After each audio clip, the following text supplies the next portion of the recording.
ಹರಿ ಓಂ ಗುರುಭ್ಯೋ ನಮಃ. ಆತ್ಮೀಯರೆಲ್ಲರೂ ಕೂಡ ನಮಸ್ಕಾರ. ಆತ್ಮೀಯರೇ, ನಾವೀಗ ಶನಿಗ್ರಹ ಬದಲಾವಣೆಯಿಂದ ಶುಭನ ಅಶುಭನ ಅನ್ನುವಂಥ ವಿಚಾರದ ಬಗ್ಗೆ ತಿಳ್ಕೊಳ್ಳೋಣ.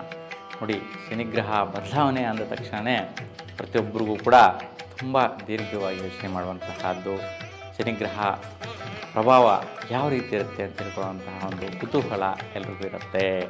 ಅದರಲ್ಲಿಯೂ ತುಲಾರಾಶಿಯವರಿಗೆ ಯಾವ ರೀತಿ ಪ್ರಭಾವ ಶನಿಯ ಒಂದು ಗ್ರಹದಿಂದ ಆಗುವಂತಹ ಸ್ಥಿತಿಗಳಿದೆ ಅಂತ ಗಮನಿಸೋಣ. ನೋಡಿ, ತುಲಾರಾಶಿಯವರಿಗೆ ಸುಮಾರು 2.5 ವರ್ಷಗಳ ಕಾಲ ಕುಂಭರಾಶಿಯಲ್ಲಿರ್ತಕ್ಕಂಥ ಶನಿ ಈಗ ಮೀನ ರಾಶಿಗೆ ಪ್ರವೇಶ ಮಾಡ್ತಾನೆ.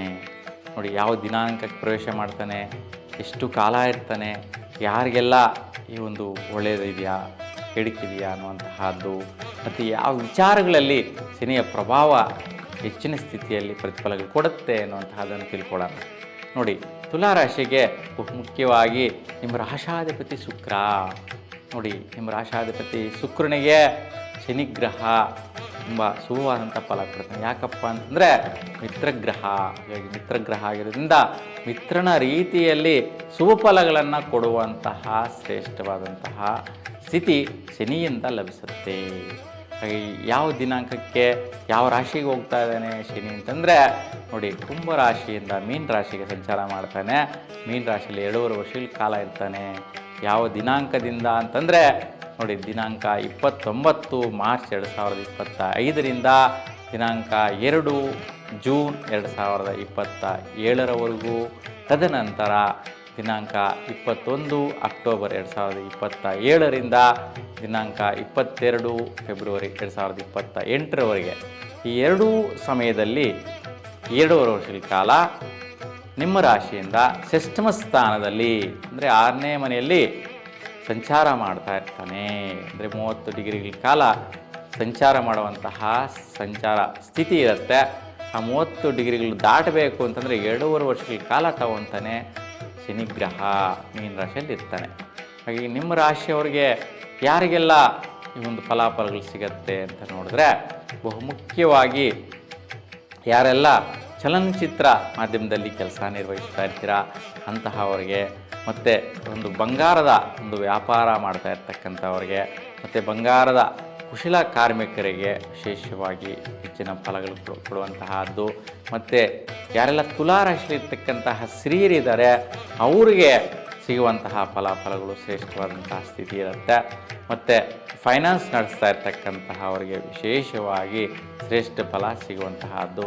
ಮತ್ತು ನೀರಿಗೆ ಸಂಬಂಧಿಸಿರ್ತಕ್ಕಂತಹ ಒಂದು ಜಲ ಒಂದು ಮಾರಾಟ ಆಗಿರ್ಬೋದು, ಜಲದಿಂದ ಅಂದರೆ ನೀರಿನಿಂದ ಆಗುವಂತಹ ಕೆಲವೊಂದು ಆಕ್ಟಿವಿಟೀಸ್ ಏನಿದೆ, ಅಂದರೆ ನೀರಿನ ಒಂದು ವ್ಯಾಪಾರ ವಹಿವಾಟ, ಬಾಟಲ್ ತಯಾರು ಮಾಡುತ್ತಾ ಇರ್ತಕ್ಕಂತಹ ಅವ್ರಿಗೆ, ಮತ್ತು ನೀರಿನಿಂದ ಬಳಸಿಕೊಂಡು ಉಪಯೋಗಿಸಿಕೊಂಡು ಕೆಲವೊಂದು ಬೆಳೆಗಳು ಬೆಳೆಯುವಂತಹ ಅವರಿಗೆ, ಇವರೆಲ್ಲರಿಗೂ ಕೂಡ ಸುಫಲದಾಯಕವಾದ ಫಲಗಳೇ ಸಿಗುವಂತಹದ್ದು ಶನಿಯ ಒಂದು ಅನುಗ್ರಹ ಸಿಗತ್ತೆ. ಯಾವ ವಿಷಯದಲ್ಲಿ ಅಂತ ನೋಡೋಣ. ನೋಡಿ, ಮುಖ್ಯವಾಗಿ ನಿಮ್ಮ ಸ್ವಸ್ಥಾನದಲ್ಲಿ ವಿಶೇಷವಾಗಿ ಸುಖ ನೆಮ್ಮದಿ ಸಿಗುವ ರೀತಿಯಲ್ಲಿ ಒಳ್ಳೆಯ ರೀತಿಯ ಮನೆಯ ವ್ಯವಸ್ಥೆಗಳನ್ನ ಮಾಡಿಕೊಳ್ಳುವಂತಹದ್ದು.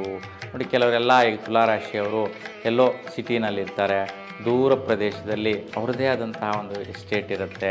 ಅಲ್ಲಿ ಒಂದು ನೆಮ್ಮದಿಗೋಸ್ಕರ, ಜೀವನ ಸಂತೋಷವಾಗಿರೋದಕ್ಕೋಸ್ಕರ ಅಲ್ಲೊಂದು ಚಿಕ್ಕದಾದಂಥ ಒಂದು ಗೆಸ್ಟ್ ಹೌಸ್ ಕಟ್ಟುವಂತಹದ್ದು ಅಥವಾ ಮನೆ ನಿರ್ಮಾಣ ಮಾಡಿಕೊಳ್ಳುವಂತಹದ್ದು, ಸುಖದಾಯಕವಾದ ಫಲಕ್ಕೋಸ್ಕರನೇ ಈ ಒಂದು ಒಂದು ಮನೆಯನ್ನು ನಿರ್ಮಾಣ ಮಾಡುವಂತಹ ಅವಕಾಶಗಳು ತುಲಾರಾಶಿಯಲ್ಲಿ ಇರುವಂತಹವರಿಗೆ ಸಿಗುತ್ತೆ. ಮತ್ತು ತುಲಾರಾಶಿಯಲ್ಲಿರ್ತಕ್ಕಂಥ ತಂದೆ ತಾಯಿಯರಿಗೆ ಸುಖ ನೆಮ್ಮದಿ ನಿಮ್ಮಿಂದ ಸಿಗುತ್ತೆ. ಕುಟುಂಬಸ್ಥರಿಗೂ ಕೂಡ ನಿಮ್ಮ ಒಂದು ಜಾತಕಸ್ಥರ ಪ್ರಭಾವದಿಂದ ಎಲ್ಲರೂ ಕೂಡ ನಿಮ್ಮಿಂದ ಸಹಕಾರ ಸಪೋರ್ಟ್ ಸಿಗುತ್ತೆ. ಹಣಕಾಸಿನ ಸೌಲಭ್ಯ ಸಿಗುವಂತಹದ್ದು, ನೀವೇ ಹೆಚ್ಚಿನ ಸ್ಥಿತಿಯಲ್ಲಿ ಸಪೋರ್ಟ್ ಕೊಡುವಂತಹದ್ದಾಗಿರುತ್ತೆ. ಎಲ್ಲೋ ಕೆಲಸ ಕಾರ್ಯ ನಿರ್ವಹಿಸ್ತಾ ಇರ್ತೀರಾ, ನಿಮ್ಮ ಮನೆಯಲ್ಲಿರ್ತಕ್ಕಂತಹವರು, ನಿಮ್ಮ ಊರಲ್ಲಿರ್ತಕ್ಕಂತಹ ತಂದೆ ತಾಯಿ, ಅಣ್ಣ ತಮ್ಮ ಅಥವಾ ಅಕ್ಕ ತಂಗಿರು ಯಾರೇ ಇರಲಿ, ಅವ್ರಿಗೆ ನಿಮ್ಮಿಂದ ಒಂದು ಸಪೋರ್ಟ್ ಸಿಕ್ಕಿ, ಸಹಕಾರ ಸಿಕ್ಕಿ, ಮನೆಯಲ್ಲಿರ್ತಕ್ಕಂಥ ಕೆಲಸ ಕಾರ್ಯ ಕ್ರಿಯೆಗಳು, ಊರಿನಲ್ಲಿರ್ತಕ್ಕಂತಹ ಸ್ವತ್ತುಗಳ ಒಂದು ಅಭಿವೃದ್ಧಿ ಅಥವಾ ವ್ಯವಸಾಯ ಅಭಿವೃದ್ಧಿ, ಪ್ರತಿಯೊಂದು ವಿಷಯದಲ್ಲಿ ಕೂಡ ನಿಮ್ಮ ಒಂದು ಕೈ ಚಾಲಕ ನಡೆಯುತ್ತೆ. ಆ ಒಂದು ವಿಷಯದಲ್ಲಿ ಬಲಾಬಲಗಳು ಇಂಪ್ರೂವ್ಮೆಂಟ್ ಸಿಗುತ್ತೆ. ಈ ರೀತಿಯ ಒಂದು ಪ್ರತಿಫಲ ನಿಮ್ಮ ಸುಸ್ಥಾನದಲ್ಲಿ ಫಲ ಬರುವಂತಹದ್ದು, ಆ ವಿಚಾರದಿಂದ ಸುಖ ಪ್ರಾಪ್ತಿ ಯೋಗ ಲಭಿಸುವಂತಹದ್ದು, ಅನುಕೂಲ ಲಭಿಸುವಂತಹದ್ದು ನೋಡ್ತೀರಾ. ಇನ್ನು ವಿಶೇಷವಾಗಿ ವಿದ್ಯಾರ್ಥಿ ಮಿತ್ರಗಳಿಗೆ ಶ್ರೇಷ್ಠವಾದಂತಹ ಫಲಗಳು ನೋಡುವಂತಹದ್ದು. ನೋಡಿ, ವಿದ್ಯಾಭ್ಯಾಸ ಯಾರು ಮಾಡ್ತಾಯಿದ್ದೀರಾ ಅಂಥವ್ರಿಗೆ ಒಳ್ಳೆಯ ಸ್ನೇಹಿತರು ಸಿಕ್ಬಿಡುವಂತಹದ್ದು, ಸ್ನೇಹಿತರಿಂದ ಒಳ್ಳೆಯ ಮಾರ್ಗದರ್ಶನ, ಒಳ್ಳೆಯ ಎಜುಕೇಷನ್ ಸ್ಟಡೀಸ್ ಮಾಡೋದಕ್ಕೆ ಸಪೋರ್ಟು, ನೀವು ಎಲ್ಲಿ ಓದ್ತಾ ಇರ್ತೀರಾ ಅಲ್ಲಿರ್ತಕ್ಕಂಥ ಹೊಸ ಹೊಸ ಒಂದು ವ್ಯಕ್ತಿಗಳಾಗಿರ್ಬೋದು ಅಥವಾ ಹುಡುಗರಿರ್ಬೋದು, ಅವರೇ ನಿಮಗೆ ಪರಿಚಯ ಆಗಿಬಿಟ್ಟು ನಿಮ್ಮ ತಂದೆ ತಾಯಿನೂ ಮರೆತು ಬಿಡಬೇಕು ಅಂತಹ ಒಂದು ಸ್ನೇಹಿತರ ಒಂದು ಬಾಂಧವ್ಯ ಸಿಗತ್ತೆ. ಆ ಸ್ನೇಹಿತರ ಕುಟುಂಬಗಳಿಂದ ನಿಮಗೆ ಸಪೋರ್ಟ್ ಸಿಗತ್ತೆ. ಆ ರೀತಿಯ ಅನುಕೂಲ ಸ್ಥಿತಿಯ ಒಂದು ವ್ಯವಸ್ಥೆಗಳು ತುಲಾರಾಶಿಯಲ್ಲಿರ್ತಕ್ಕಂತಹ ವಿದ್ಯಾರ್ಥಿಗಳಿಗೆ ಸಿಗುವಂತಹದ್ದಿರುತ್ತೆ. ಮತ್ತು ವಿದ್ಯಾಭ್ಯಾಸದಲ್ಲಿ ಶ್ರೇಷ್ಠವಾದಂಥ ಅಂಕಗಳನ್ನು ಗಳಿಸುವಂತಹದ್ದು, ಒಂದು ಒಳ್ಳೆಯ ರೀತಿಯ ಮಾರ್ಕ್ಸ್ ತಗೊಳ್ಳೋದ್ರಿಂದ ಒಳ್ಳೆಯ ಉದ್ಯೋಗಕ್ಕೆ ಹೋಗುವಂತಹ ಒಂದು ಸಂತೃಪ್ತಿ ಈ ಒಂದು ಸಮಯದಲ್ಲಿ ಸಿಗುವಂತಹದ್ದು ಇದೆ. ಹಾಗಾಗಿ ನೋಡಿ, ಎಜುಕೇಷನಿಂದ ಕೂಡ ಒಳ್ಳೆಯ ರೀತಿಯ ಸುಖದಾಯಕವಾದಂಥ ಫಲ ಪ್ರಾಪ್ತಿಯನ್ನು ಪಡೆಯುವಂತಹ ಒಂದು ಯೋಗ ತುಲಾರಾಶಿಯವರಿಗೆ ಈ ಸಮಯದಲ್ಲಿ ಸಿಗತ್ತೆ. ಆ ರೀತಿ ಶನಿಯ ಒಂದು ಪ್ರಭಾವ ನೀಡ್ತಾನೆ. ಇನ್ನು ವಿಶೇಷವಾಗಿ ನಿಮ್ಮ ಸುತ್ತಲೂ ಇರ್ತಕ್ಕಂತಹ ಅವರು ಯಾರೆಲ್ಲ ಇರ್ತಾರೆ, ನಿಮಗೆ ಪರಿಚಿತರು ವ್ಯಕ್ತಿಗಳು, ಅವರಿಂದ ಒಳ್ಳೆಯ ರೀತಿಯ ಪ್ರಶಂಸೆ ಪಡೆಯುವಂತಹದ್ದು, ನಿಮ್ಮನ್ನು ಹೊಗಳುವಂತಹದ್ದು, ನಿಮಗೆ ಎಲ್ಲ ರೀತಿ ಒಳ್ಳೆಯ ವ್ಯಕ್ತಿನಪ್ಪ, ಒಳ್ಳೆಯ ವ್ಯಕ್ತಿಯ ಒಂದು ಸ್ಥಿತಿಯಲ್ಲಿದ್ದಾನೆ, ಒಳ್ಳೆಯ ಸ್ಥಾನಕ್ಕೆ ಬೆಳೆದಿದ್ದಾನೆ, ಒಳ್ಳೆಯ ರೀತಿಯ ಒಂದು ವ್ಯಕ್ತಿತ್ವವನ್ನು ರೂಢಿಸ್ಕೊಂಡಿದ್ದಾನೆ ಅನ್ನುವಂತಹ ಒಂದು ಘನತೆ, ಗೌರವ, ಸ್ಥಾನ ಇವೆಲ್ಲವೂ ಕೂಡ ನಿಮ್ಮ ಒಂದು ಸಹಚರರಿಂದ, ನಿಮ್ಮ ಹಿತೈಷಿಗಳು ಯಾರೆಲ್ಲ ಇರ್ತಾರೆ ಒಳ್ಳೆಯದನ್ನು ಬಯಸೋರು, ಅವರಿಂದ ನೀವು ಶ್ರೇಷ್ಠವಾದಂತಹ ಒಂದು ಪದಗಳನ್ನು, ಶ್ರೇಷ್ಠವಾದಂತಹ ಹೊಗಳಿಕೆಯನ್ನು ಪಡೆಯುವಂತಹದ್ದಾಯಿತು. ನೋಡಿ, ಅದಕ್ಕಿಂತ ಸಂತೃಪ್ತಿ ಇನ್ನೇನು ಬೇಕು? ಎಷ್ಟೇ ಸಂಪಾದಿಸಲಿ, ಎಷ್ಟೇ ಸಂಪತ್ತಿರಲಿ, ನೀವು 10 ಜನರ ಹತ್ರ ಒಳ್ಳೆಯವರು ಅನಿಸ್ಕೊಂಡ್ರೆ ಸಾಕು. ಆ ಒಂದು ಸ್ಥಿತಿ ಸಮಾಜದಲ್ಲೆಲ್ಲೋ ಕೂಡ ನೀವು ಕಲಿಸುವಂತಹ ಮಹಾಭಾಗ್ಯ ನಿಮ್ಮದಾಗಿರುತ್ತೆ. ಈ ರೀತಿಯ ಅನುಕೂಲಗಳು ಸಿಗುತ್ತೆ. ಈ ಸಮಯದಲ್ಲಿ ಒಳ್ಳೆಯ ಸ್ನೇಹಿತರಾಗ್ತಾರೆ. ಮತ್ತು ರಾಜಕೀಯದಲ್ಲಿರ್ತಕ್ಕಂಥ ವ್ಯಕ್ತಿಗಳ ಒಂದು ಸಹವಾಸ, ಮತ್ತು ದೊಡ್ಡ ದೊಡ್ಡ ಒಂದು ವ್ಯಕ್ತಿತ್ವ, ಅಂದರೆ ದೊಡ್ಡ ದೊಡ್ಡ ಉದ್ಯೋಗ ಸ್ಥಾನದಲ್ಲಿರ್ತಕ್ಕಂಥವರು, ಒಳ್ಳೆಯ ಉದ್ಯಮಿಯಲ್ಲಿರ್ತಕ್ಕಂಥ ವ್ಯಕ್ತಿಗಳು ಈ ಸಮಯದಲ್ಲಿ ನಿಮಗೆ ಪರಿಚಿತರಾಗುವಂತಹದ್ದು, ಅವರ ಒಂದು ಸಹಯೋಗದಿಂದ ಮಿತ್ರತ್ವ ಆಗುವಂತಹದ್ದು, ನಿಮ್ಮ ಜೀವನದಲ್ಲಿ ಏನೋ ಒಂದು ಸಾಧಿಸಬೇಕು ಅನ್ನುವಂತಹ ಒಂದು ವಿಚಾರಕ್ಕೆ ಅವರ ಒಂದು ಸಹಕಾರ, ಸಪೋರ್ಟು ಸದಾಕಾಲ ನಿಮಗೆ ಸಿಗುವಂತಹದ್ದಾಗತ್ತೆ. ನೋಡಿ, ಈ ರೀತಿಯಲ್ಲಿ ನಿಮ್ಮ ಸ್ವಸ್ಥಾನದಲ್ಲಿ ವಿಶೇಷವಾದಂಥ ಬಲಗಳು ಮತ್ತು ವಿದ್ಯಾಭ್ಯಾಸದಲ್ಲಿರ್ತಕ್ಕಂತಹ ವಿದ್ಯಾರ್ಥಿಗಳಿಗೆ ಶ್ರೇಷ್ಠವಾದ ಫಲಗಳು, ಮತ್ತು ಸಹಚರರು ಮಿತ್ರರಿಂದ ಸುಖದಾಯಕವಾದಂಥ ಫಲಗಳು, ಶ್ರೇಷ್ಠ ವ್ಯಕ್ತಿಗಳ ಪರಿಚಯ ಇವೆಲ್ಲವೂ ಕೂಡ ಒಟ್ಟಾರೆಯಾಗಿ ಶನಿಯ ಒಂದು ಬಲದಿಂದ ನಿಮಗೆ ಉತ್ತಮವಾದಂತಹ ಯೋಗ ಪ್ರಾಪ್ತಿಗಳು ಕೊಡುವಂತಹ ಸ್ಥಿತಿ ಇದೆ. ಹಾಗಾಗಿ ಅನುಕೂಲ ಇದೆ.